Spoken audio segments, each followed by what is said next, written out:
What's up, guys? In this episode of Gamer Vibes, we have a very special guest who recently, to the time of this recording, hit 100,000 subscribers on YouTube.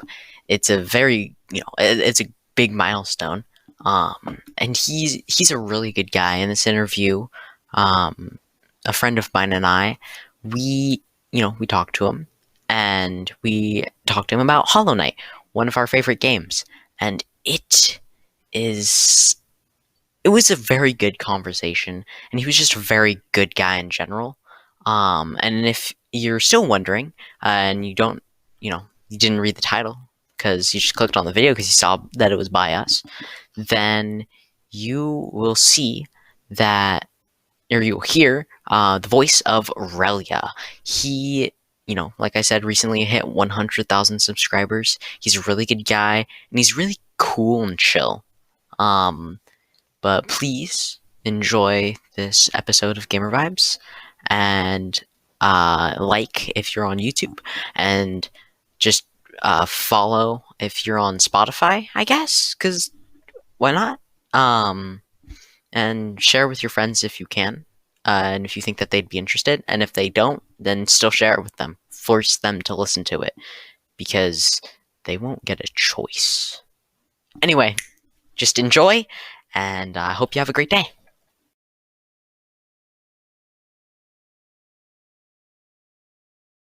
Put together so beautifully that by the time I had gotten to the first boss, the false knight, I was sold. I was smitten, and I was already hooked on the game at that point. And the game was so much larger than I ever would have expected as well. I just remembered, like, I felt like I kept going down the rabbit hole and didn't know when the game was gonna slow down, or I didn't know when I was gonna get towards the end of the game. Because sometimes games, you're like, hey, I've got 3 more missions, or I've got so many more objectives, or I'm getting close, or hey, I'm working towards the last boss fight. The game just felt like it just kept going. It was amazing. Those were, yeah, I remember those things specifically. Yeah, Hollow Knight's incredible like that. I remember I got the game for the first time a few years ago, and it was largely the same. Hmm.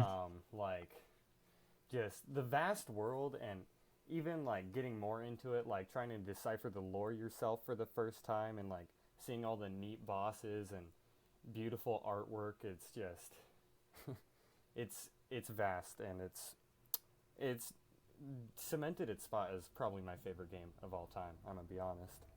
Oh, definitely.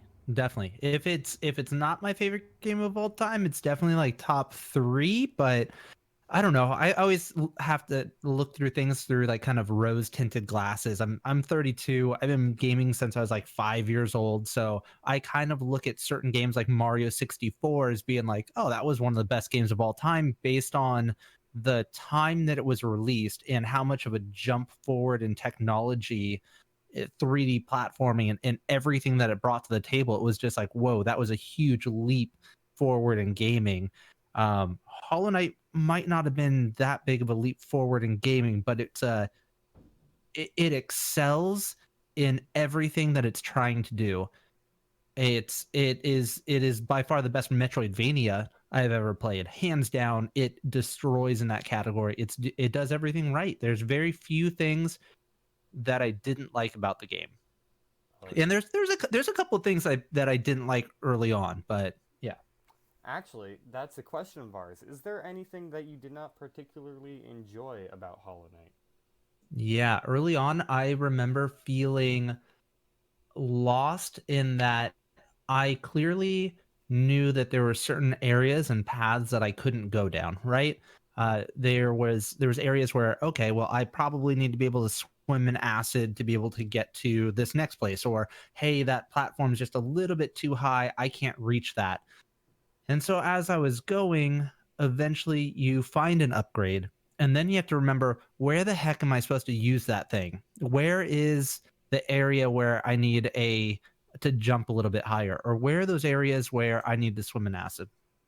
And when you're looking at your map and trying to figure out what's your next spot when you're lost, it's daunting because the map is so big that it takes forever to be able to backtrack and test out those different theories that you have. So you think that, okay, I need to get to spot A on the map, but that's literally on the entire other side. And then you get there and you're like, oh, wait, I needed a different ability. I'm not even supposed to be here. Okay. Then you look through your map and you're like, oh, I need to try over here. That was the most frustrating thing for me, was not knowing where to go. And yeah. Yeah, we totally feel that. A reoccurring like an inside joke between me and Jason is like just go just go around, right? Cuz Yeah. you know, as you explained, right? But I think it Yeah, actually, like when it I've comes been having a around, bunch of trouble with that. yeah, I think when it comes around, it's so relieving. It's like when you've been working at something for a long time and you finally get it done. And it's just like a massive weight off your chest, and it's like, man, and you come to appreciate it, right?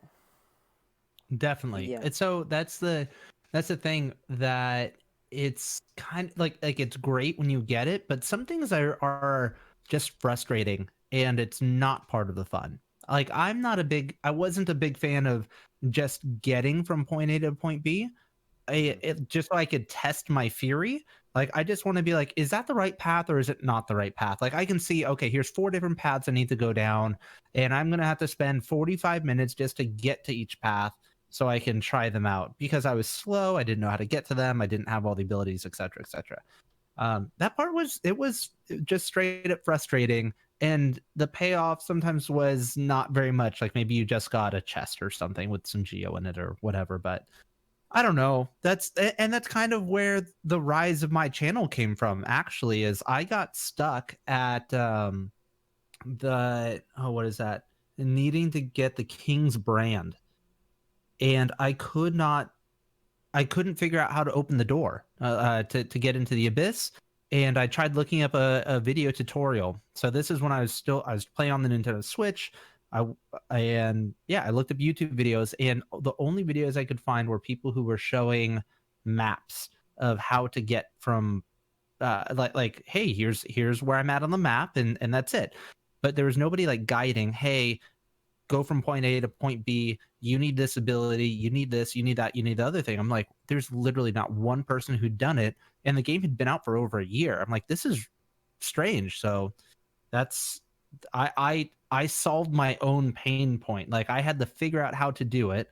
I think I looked up the Hollow Knight. Oh, what do you call it? The interactive map. There's a Hollow Knight interactive map, and it has everything on there. And I'm like, okay, I need to get there, but then to get there, I need this ability, and to get that ability, I need it. I found out that I need like 3 or 4 other things. Hmm. Yeah, so Yeah. that's where the rise of your like guides started happening, right? Yeah, I mean, I was already making YouTube guides, but I found out that there were no guides for this game, that I was already by the time you get to needing that item, I was pretty far into the game without needing any guides at all, and then I realized that there are no guides out there, at least no good ones. No offense to the guides that were out there. Um, and so yeah, I decided to scratch my own itch and solve the problem for myself. I was literally making the guides that I wanted to see if I was searching for all of the different things. Sweet, that's respectable. On the other end, what are some of your favorite things about Hollow Knight? Whether that's a boss, a charm, a certain area, etc. Yeah, so I feel like there's so many things that Hollow Knight does beautifully well, that it's hard to just boil it down into one thing. Like it makes me think of literally every single category. I'm like, okay, they did that right. They did that right.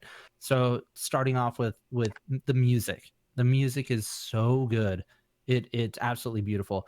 The different scenery. There's so many games that are out there where everything just kind of feels like a retexture, or just a, kind of slightly different colors of the same thing or whatever. But Hollow Knight, there's enough different areas, and then also the different enemies. They didn't skimp and just reskin the enemies over and over and over again. There's tons of different enemies, and that's something that's so neglected in a lot of video games. Excuse me, especially in a lot of indie games.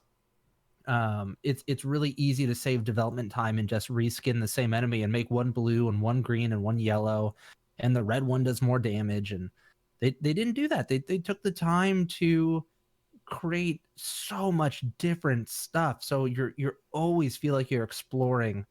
You always feel like there's something new, and you want to see what's there because it's so interesting. The background and uh the I don't know how you explain it, but just the atmosphere of every area that you go into is just so compelling, and it just draws you in, and it makes you want to keep exploring and find more and more. um the abilities are all very every single one of them is useful and helpful. Like every single one of the movement abilities, whether you're swimming in acid, the dash, the double jump, uh etc., every single one of them is like, okay, you felt like you got a very large upgrade. And one of the things that they did so well was, in proper Metroidvania fashion, is not just unlocking an ability lets you go a new direction, but the fact that there are multiple different ways to go about almost anything. There's multiple different ways to uh to progress and whatever else. So you can stumble through the game, and your game is going to be much different from anybody else. Um, so yeah, I'm trying to think of what did I not like. Or I mean, I would talk about what I didn't like, but I mean, there's so many different things that the combat that some people really didn't like. I like the simplicity of it. I like that there was you were kind of limited in your attacks and what you could do, but it could also kind of open up as well. You could take what you were given, which was something very simplistic, and you could get really really good with what you're given. The charm system was amazing. There's just so many, like, it was all so well executed. um yeah, it's hard to pin down just like a couple, like even one or two or whatever things that said, hey, yeah, that this system was good. There's a lot of games where you can say, oh yeah, I really like this one system, but man, it all comes together so well. Yeah, one of my favorite things has got to be that like everything feels like it makes sense. Everything's like, relatively Yeah. coherent, right? And it's like you get some new ability and it doesn't even seem that far fetched. Well, I mean, Hollow Knight has a lot of magic and soul and interesting, unique stuff, but it's Crystal Heart, all, right? yeah, it's all within the realms of that universe. It feels like you're less playing through a game and you're more playing through a world. Like you're actively really Hmm. exploring it yourself, and that's got to be the best thing in my opinion. Interesting. Yeah, exploring a world. That's a really interesting way to put it. I know that the devs, Ari and William, they had explained it as they wanted the game to feel like it was so large that you couldn't feel the edges of the game. Like you couldn't even, it was so big that you couldn't even feel where the end of it was. And man, they nailed that perfectly. I remember getting to the City of Tears and thinking, okay, we've got to be getting close to the end. And that was, I mean, that's like one of the central hubs. I mean, you're still so early. Um, yeah, I don't know. Yeah, it makes me it makes me really excited for Silk Song because when you hear the devs are like talking about, they're like, well, we didn't like how rigid the last game was. It's like, you thought that was rigid? Oh my god, Right? I am so ready for Silk Song if that's the case. Imagine, I imagine when they talk about rigidity, they were talking about the combat system because they were also talking about how Silksong was going to be a lot more focused on the combat system as compared to the platforming with Hollow Knight. So that's I'm sure some people are gonna be really, really into that. Yeah. Yeah, I think the people that were pushed away by the Yeah, I lack of am a little. combat will definitely be attracted by Silk Song. Go ahead, Jason. See, I'm a little worried that they might overcomplicate the combat system in Silksong though, because just from like the few demo videos that we have, it looks like it's a lot more complicated. Yeah, That could be. I kind of feel that as well, actually. Because I love the grounded, mostly grounded simplicity of Hollow Knight's combat, and seeing all the like little abilities and things you can throw out and stuff in Silksong is a little intimidating, but I have no doubt that they're gonna do it well. Yeah. Um, do you think the Hollow Knight lore is too complex to enjoy? I think that the lore is really spread out and sparse, and that if you want to enjoy it and if you want to get into it, you have to actively decide that that's what you want to do.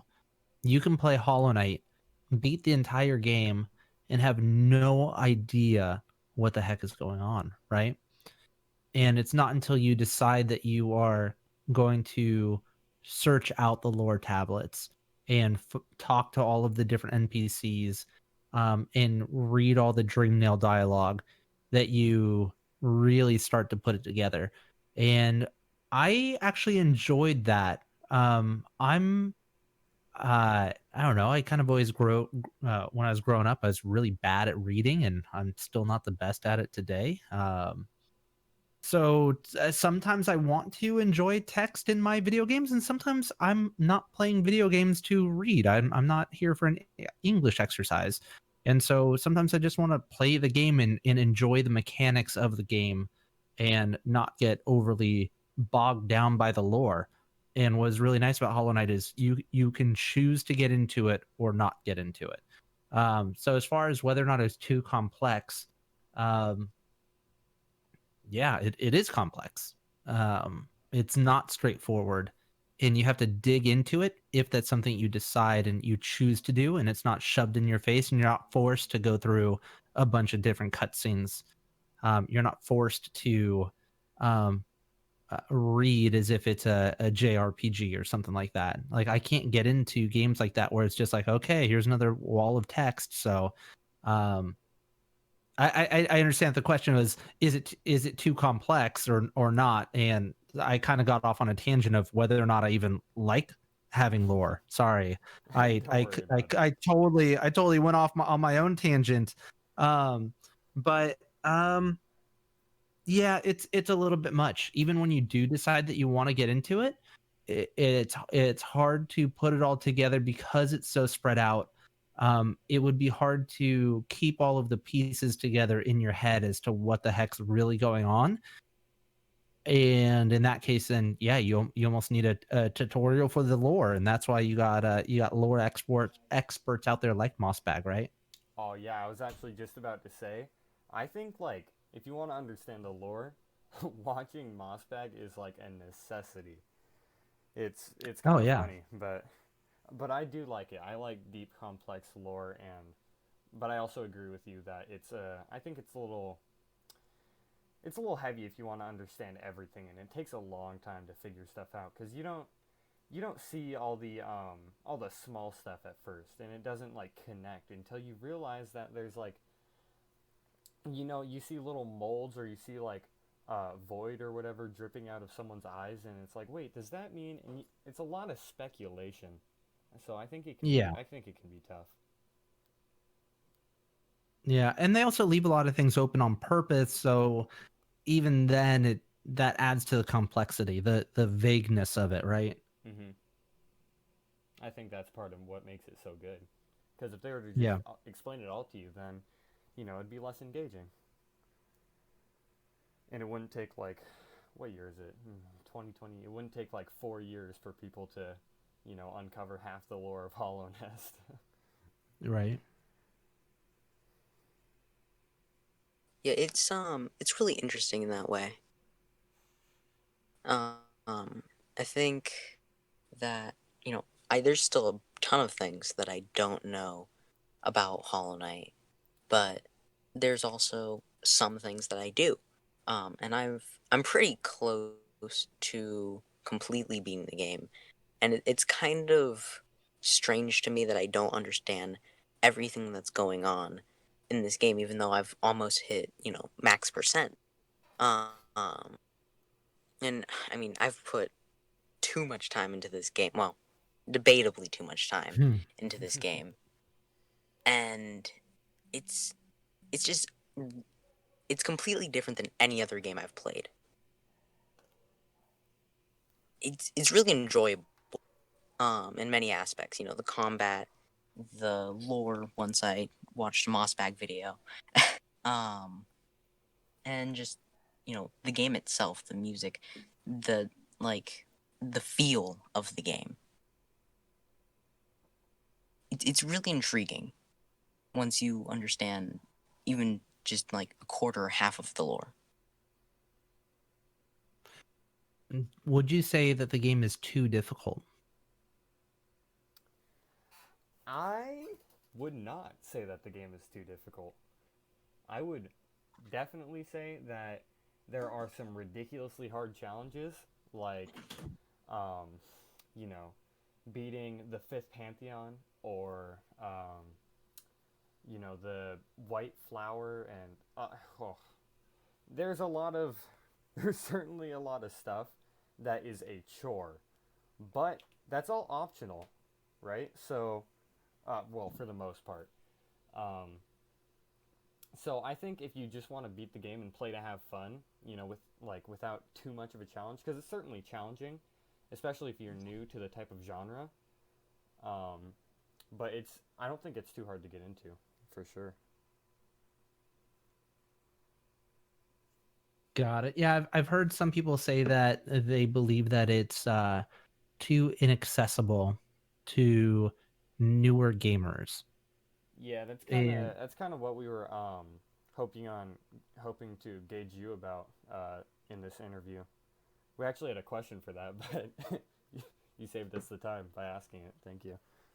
yeah, no worries. So I'm a little bit torn.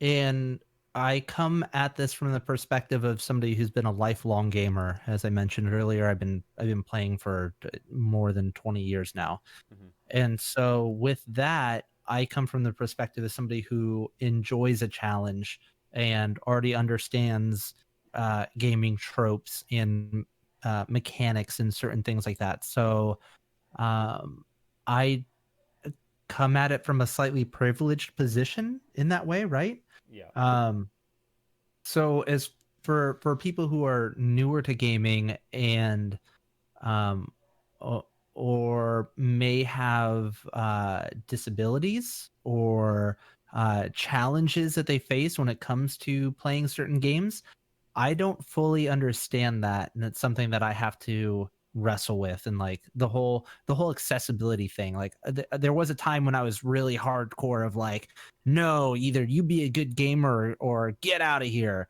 And now I'm like, yeah, I can. I'm slowly starting to pick up and understand that um maybe accessibility is not all bad, but I don't know, should every game have an easy mode? If you die to Nightmare King Grim 100 times, should the game just automatically slow him down by 10% and take away 10% of his life? Would you feel worse for beating the game like that? Or could you automatically just put it into that slower mode? I don't know. I don't know. I don't I guess I don't necessarily need or have to have an answer for it, but um I think it's difficult, and maybe not all games are for all gamers. And then again, maybe that comes back to being a privileged uh gamer. I don't know. I don't know. It's something that I wrestled with this for a little while, and then I kind of had to put it down. Um Yeah, but that's like a really hard one. I agree. It's hard to answer. mm, I would just leave it at, it's definitely a challenge if you want to do everything, but it's fun. I personally think that it's worth it and that it can be achieved if you put enough time, and if you're willing to put that time, I recommend giving it a shot. And that's the thing is some people were talking about how some of the later DLCs just kind of added things that took more time. Oh yeah. Like the pantheons, right? It's the boss rush mode where you are eventually you get to the point where you fight every boss in the game just back to back, and then you fight every boss in the game back to back, but you have certain challenges like your nail, which is your weapon, does less damage, or you have less health, etc. Um, it is so difficult that it's borderline impossible. And I still haven't been able to beat the Pantheon of Hollow Nest with any of the bindings, not even one of them yet. And I don't know how I feel about it. It did they made things that were so difficult that if you wanted to spend the time on it, you can do that. But because it's optional, it's okay. You don't have to do it. But I don't know. I kind of always feel like I've got something left that I should be doing or trying or focusing on. Yeah. I don't. I I think the bindings on the fifth pantheon is way too hard. That is way beyond my skill level, and I'm probably never going to do them because I just do not want to put the time into doing it. And I didn't really think about this, but until just now. But I actually don't like in hindsight. I don't like the fact that one of the like a big ending or like the supposed true ending to the Mhm. game is locked behind such a ridiculously hard wall. Yeah, the ending where whatchamacallit, where you get the what's it called, the mask of storms, I believe, the weathered mask, and it's in the land of storms. Excuse me. And yeah, I mean it's just a little bit of text. You don't actually get a different ending for completing it with the bindings, the exceptionally hard thing. You do get that item with a little bit of text, and there's, but I don't. The endings are different once you complete the Pantheon of Hollowness. So yeah, so it's like there's tiered things depending on how much pain and suffering you're willing to go through, Right? right? So, um, yeah, Yeah, it's I think if you want to do everything, you really got to be willing to sink a lot of time in. But on the flip side, you've got people who complete the uh oh, what is that called? The Path of Pain, which is a super difficult platforming section of Oh yeah. Hollow Knight. It's just it's very difficult. It's completely optional. You get a maybe 5-second cutscene out of it and a little bit of text for lore, which doesn't really explain much of anything, and people are like, I did that for nothing, this is worthless, like why would I even do that? And it's just because it's difficult, it's fun, you do it because you enjoy doing it. And some people don't want to do the platforming isn't the part of the game that's enjoyable to them, and that's okay. They don't have to do that, and I think that's one of the things that's great about the game is you can't lock yourself out of getting 112% completion, and two, the things that are the most difficult like Pantheon of Hollow Nest and the Path of Pain, the difficult platforming section, you don't have to do those to get the full 112% completion. So, um, uh, yeah, I kind of talked myself in the circle. I kind of was talking about. Yeah, I think there's some pride in completing those super hard tasks, but I also completely understand like that people wouldn't want to do them because it's just like because they might see it as a waste of time, and just don't want to put themselves through that for little gain. Yes, that's what I was talking about. The reward. The Yeah. reward for Path of Pain seems like it's next to nothing. And then other people believe that the reward in Path of Pain, or sorry, Pantheon of Hollow Nest, is it's so difficult, and the reward being this major end game cutscene is like, wait a minute, they shouldn't have put it behind something that was so difficult. It's just like, well, which one is it? You want nothing for something super difficult, or you want a big cutscene after something super difficult? Because you can't have both. And actually, they gave us both. They literally did. There you got two different things there. That's true. Yeah, I'll be the first to admit I am very bad at Hollow Knight, but I still enjoy it a lot. Like I've put 55 hours into my main run, and I haven't even gotten 100% yet. But I, I'm I'm hoping I'm close. I'm not sure how much there is left, but I think that's, as you were talking about earlier, that's a really good part of Hollow Knight. You never know how much is left. It always feels like there's something more. Like, and even if you were to, put the game down for like a week or so, which is probably the most that I could put the game down for, um, you always feel like you have something to come back and do. Definitely. And I think that probably on average, I hear a lot of people playing anywhere from uh, uh, 60 to 70 hours on the lower end, especially if they're not looking stuff up to 80 to 100 hours especially if they're not looking stuff up and they're struggling and looking for stuff, right? So yeah, I mean, you're right on track. You're doing good.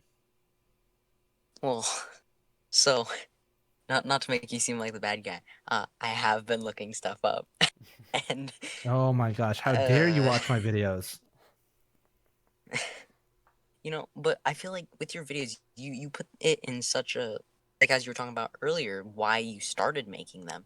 You show how to get somewhere, and you don't only show the parts where you succeed. Like to get the King's brand, there are multiple like clips of you attempting to kill the second Hornet fight, and you did it a lot faster than me, but you still showed like it is a challenge and you're not going to be able to do it first try. Well, you might be able to, but it's okay if you don't. Yeah, I specifically make it so each And I think, video only answers one question. So if the video specifically on how to find the King's brand, I don't show you how to find double jump, which is required. I tell you double jump's required, and if you need that, links in the description. Hey, you might not be ready for this. Um, and I basically I started off with all the requirements and then I show you exactly where to go and what to do. I actually don't show you how to do the Hornet 2 fight in the King's brand video, but I show you that I get it to the fight. And if you want to do the fight, well, that's another video. I want you to I will answer your one question in each video. And if you need so in that way I try not to spoil anything other than the one thing that you asked for. So if you ask for how to find this one ability, I'm going to tell you, hey, these are the requirements. You need X, Y, and Z. If you don't have those things, go get those first, then come back. And then sometimes it's, hey, to get this, you need to beat the boss, which is in the next room. And then I stop the video before showing how to defeat the boss. Um, and some people, most people really enjoy that. Some people got really upset, especially early on when I was still making the videos and I didn't have the boss fight ready to go. They're like, you didn't even show us how to beat the boss. You don't even know how to beat the boss. I'm just like, can I have a second? Give me some time. I'm trying to make all the videos right now. Chill.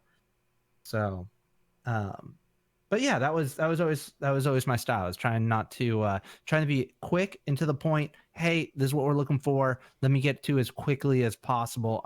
I really hate when people have their time wasted for no reason. And so with the tutorials, it's always quick and to the point, and I only answer what people ask for. yeah, that's something that's like really helped me with like, getting a better understanding of the game and like, getting certain things. Like to get the King's brand, I saw that, you went down, you got to the area, and then you're like, all right, there is a boss fight in the next room, and then you cut after the boss fight, and then got the King's brand itself, and you didn't show what you used the King's brand for necessarily, like you kind of hinted at it, but you didn't exactly say this is, it goes exactly here. You didn't show what's behind there.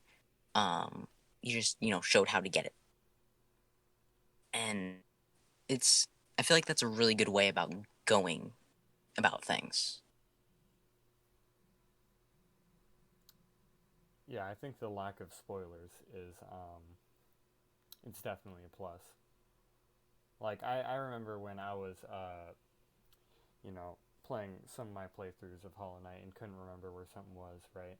And I would go to your videos and it it's been a while, I'm gonna be honest, since I've watched any of your tutorial videos, but I do remember I remember being nicely surprised when, you know, like the whole event of something wasn't spoiled and I was able to just get what I need to get.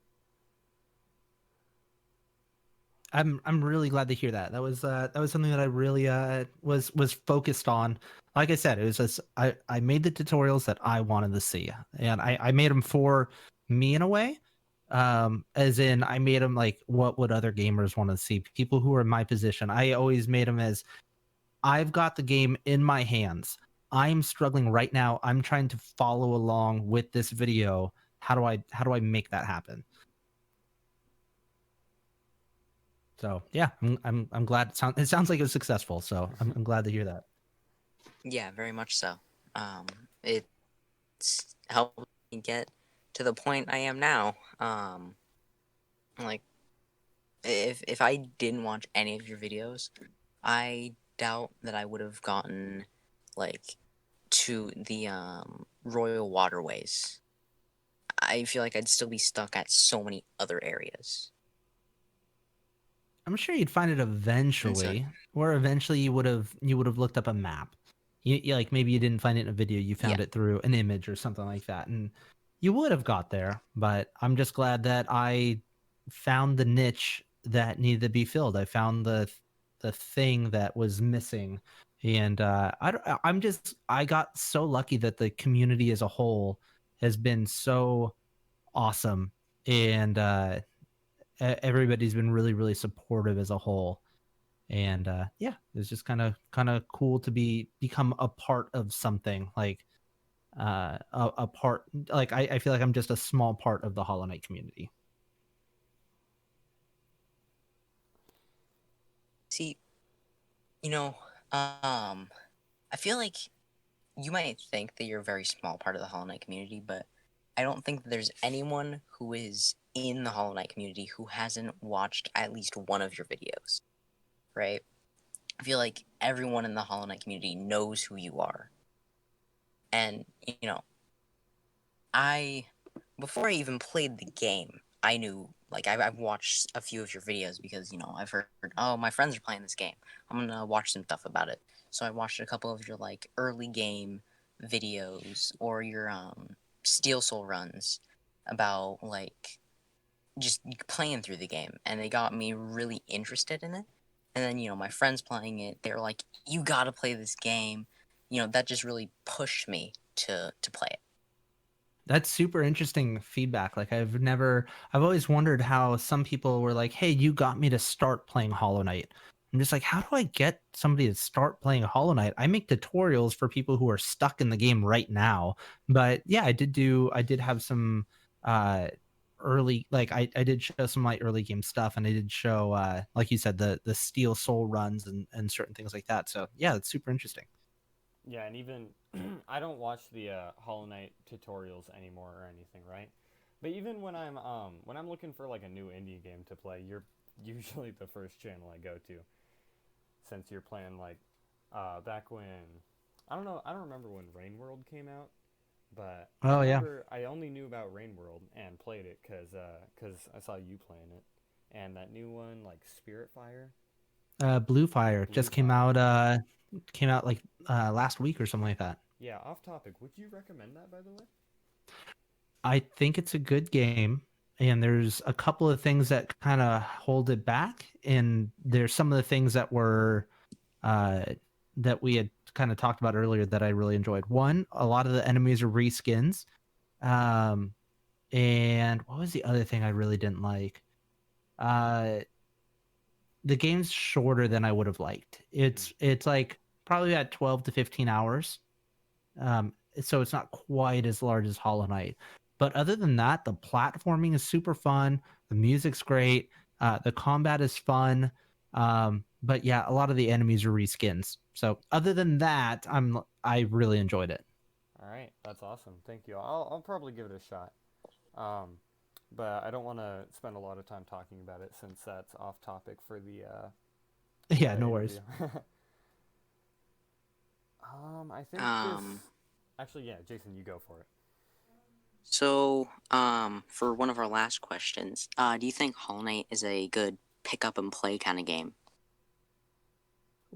Define pick up and play. Like as far as for Like, average player or for um Yeah, I don't for know. like someone for relatively. like the average player, right? Like you're just scrolling through the Steam store or Xbox, the Microsoft store or whatever, right? And you see Hollow Knight, and you're like, I'm gonna give that a try. Do you think it's one of those games you can just like buy, download, and just straight away get into? Yeah, just like randomly. Yeah, I think that anybody who gets the game and starts playing it, they're going to be pleasantly surprised. I think the people who it's not going to be for is new gamers. Like my daughter who is 8 years old, if she was just like, "Oh, little bug, this looks interesting." I think that she would struggle with even the first boss. By the time she even managed to find the first boss, she would have had such a bad time. It would not be fun for her. There is a little bit of a difficulty cap, and I think that you have to bring some level of gaming experience to the table um, for it to be interesting or fun or worthwhile. But if you are somebody who has been playing games for it, at least a little bit of time, or you have just the hand-eye coordination, like you're just can pick up gaming to a certain level. Yes, 100%. Yes, yes, yes. Amazing game. I think that most people would pick it up and very quickly realize that it's a gem of a game. It's really, really good. Um, yeah, Awesome. Our last question is: would you say that Hollow Knight has good replay value? I would say yes. There is definitely some really good replay value, and there's a couple of different reasons. One, there are probably about, give or take, I'm going to say 10 different decisions that you can only make once in a game. And an example of that is most people save Zote in the Forgotten Crossroads early on in the game as they're making their way to the first ability in the game, that as they're making their way to the dash, right? You see a character that looks similar to you that is in the jaws of some sort of enemy, and he's calling out for help, and your intuition is to go save him. Well, it's possible to let Zote, the character, pass away. So you wouldn't necessarily know that, um, and it's kind of luck that you would even know that unless you looked it up or something. Like you would have to, yeah, stumble upon that. But there's certain things that are triggered that change the outcome of the game, like change certain dialogue, change certain things. So anyway, there's about 10 different things in the game like that. Banishing Nightmare King Grim with Brum, and so on and so forth. So that adds to replayability. Some of those are tied to trophies or accomplishments in the game as well, unless you're on PlayStation, which is a little bit different. Um, Other than that, because there's different paths and way to uh, get to everything in the game, you could play the game a second time, not necessarily remember exactly how you got everywhere, and the game would feel different enough. It's just such a big and large game. Like you're Three, rediscovering the path. yeah, you're rediscovering, or you're getting to somewhere in a different way. Like you get to somewhere without an ability because you realized, oh, I didn't need the ability to get here because I can pogo, or I can do this shortcut or whatever. Um, so yeah, I think there's a bunch of different reasons as to why the game is replayable, including speed running and just getting better at the game. And Uh, yeah, just because the game is interesting in and of itself. Steel Soul adds an extra challenge, which is the mode where if you lose all of your health and die, you don't get to come back. You have to literally start the game all over again. Whereas with the base game, you would just respawn and you can go pick up your money and keep going. Yeah, I would definitely agree. Even after having Hollow Knight for a few years, I still play it you pretty frequently because I've got I try to do like speed run worlds and just do little interesting stuff on my main save. Like I said, I haven't beat the fifth Pantheon with all the bindings, so I try to do that sometimes. And if that's not for you, there's also a ton of mods, Yeah, that's what I was which gonna say next. yeah, I love all the mods. I've got like the mod installer. It's great. Um, Except the problem with that is that that's not accessible on Xbox or PlayStation or Switch. Yeah, it's only on PC, right? Yeah. So that's a bummer. But yeah, I I absolutely love replaying Hollow Knight all the time. It's never boring either. Even just doing the main game over again. Yeah. Yeah, it's tons of fun the whole time. So, to sum up this whole interview, short answer: do you think Hollow Knight is worth putting in the time and the $15 to play it? There's no other game that I can think of that is worth more for $15. Like hands down, it is by far like there's certain games that I think have been better for the time that they were released, as I said earlier, but for the price, this is the best game ever. All right. Well, thank you. This has been very helpful. Um, this just talking to you and asking you all these questions about a game that I really enjoy. Um, it's been really nice for me. Hey, well, I appreciate you guys reaching out, and I'm glad that I've been able to just talk with you guys and hang out. Appreciate it. Yeah, nice to meet Yeah. you. It was a pleasure.